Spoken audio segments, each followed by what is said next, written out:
Kasi para yung pangalan ni mo, Brad, hindi paliluro introduce pati mo kauban. Ako kay si Bro Romeo Apusaga.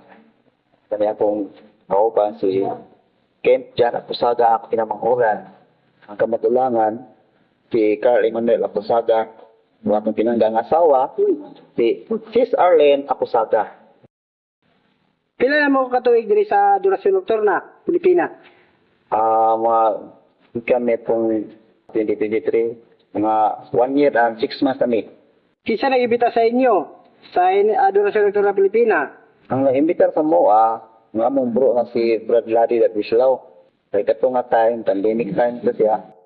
Doon na tanawagan nga mag-refill o timing kayo nga, tapo nga bayo sa PSL, ang grupo sa Adorasyon Nocturna sa Abiris Davao, nagato sa abong meeting nga nag-recruit sila nga tayo bato. Kirektot ni. Natin po ang duwa na ka altar po nga anak, si Carl si Ken. Girequire po sa ilahang Paris Press nga mo join sa Nocturna kay mga altar po sila kay video related sa Adorasyon Nocturna. Whereas kaya si Mrs. Anong muli siya, kanang katekes, dikit po siya, aliw ka sa Nocturna nga dapat mamutuin po siya kaya at least madungagan lang ilahang kay Palo, naka-invite sa iyang mga kakauban. Unsa ang epekto sa inyo ang Adorasyon Nocturna Pilipina? Unsa may nakapadasig sa inyo? Ako, ang kapadasig ako sa Adorasyon Nocturna, kaya naka-experience din ko nga gusto ka ginhawa ka na disgrasya ko. Ako ang busok diri pa na dasog sa store. Bisan ganig mag-isda ko, din ako ka mag-research ko ginhawa. Kato nga time, vigil na mo sa Adorasyon Nocturna. Bisan og nato akong gibati, iguban jud sa ilahang tulo kay murag lahi ra gyud kung dili ko makaatin anang bulan na og mag-vigil gani. Ako lang yung gipangayo sa Ginoo ato atubangan sa Blessed Sacrament nga iya pong ayubon. So natingalan na lang ko pagkaugma kana ko kuan ba meeting mo ka mag-meeting pa man mi. Mawala naman to sakit nga mo ra gusto ka ginhawa. So lahi ra gyud siya sa ubang dinastia nga ako ang nasudlan.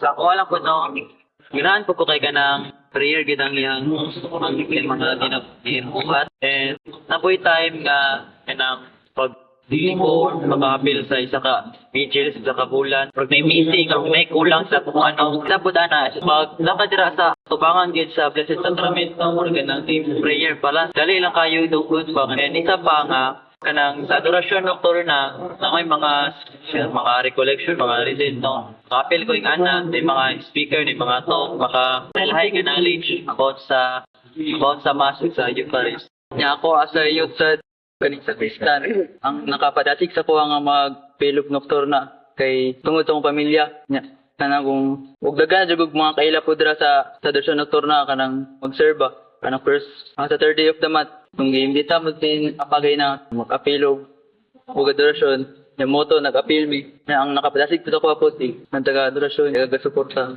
ang ginikanan migo ante ang Paul ana ba kung para sa ingon sa kuya gay na nga nakabot sa ACADS ba nadaga kog mga kana pong mga akong mga gusto sa una nga dungog na nako kanang pareho ng mga makasakay eroplano kanang makaadto mga layang lugar nga sa una ginaano lang ako nga matuan ako mabata pa ko di wala ko nag-expect nga makaadto di ko ring kanang idara.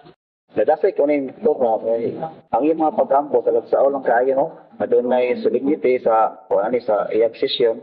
Ang kalahian kay ato giampo ang mga tao nga dili panuwing Domingo katong mga tao nga kanang mobalibad sa mga buluhaton ala sa Ginoo nga ba wala diri ko nadasay pag maayo kay dahil nakatabang sa atong pangata diya sa iyang orasan dahil kita magtrabaho pa alang sa iyang katawhan kunya ang epekto ani kay ako na siyang pangitaon na first sa tubi of the month kaya gusto ko mag-encounter kay Lord.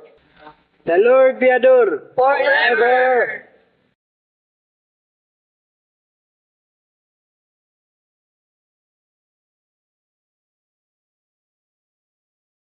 Ah!